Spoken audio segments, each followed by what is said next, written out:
నీ వయసు ఎంత? 20. అయితే నో ప్రాబ్లం. ఇప్పుడు మేము ఏం చేయాలి? అక్కని బావని కలపాలి. కాఫీ షుగర్ కలిపినంత ఈజీగా చెప్పావు. లవ్ అంటే చిన్నపిల్లల ఆట అనుకున్నారా? 10,000 ఇస్తాం. 10,000 అంట.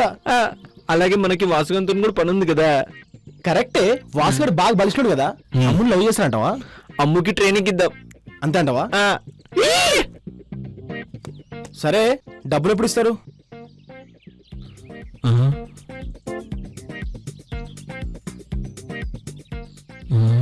ఇన్ని డబ్బులు ఎక్కడియే? మా దొంగ మామయ్య ఉన్నంత వరకు మాకు డబ్బులకి లోటే ఉండదు. ఈ పని చాలా కష్టం అమ్ము. మేము చెప్పినట్టు మీరు వినాలి, అప్పుడే అన్ని కరెక్ట్గా జరుగుతాయి. ఈ విషయం మీకు మాకు తప్ప ఎవ్వరికి తెలియకూడదు. ఓకేనా? ఓకే. నీకు కూడా ఎవరైనా ఉంటే చెప్పు, పని కలిపేస్తాం. నా టైం ఇంకా రాలేదు బ్రో. అయినా మంది రేంజ్ కాదు. నాకు వచ్చేవాడికి మినిమం బెంచ్ కార్ ఉండాలి, జూబ్లీ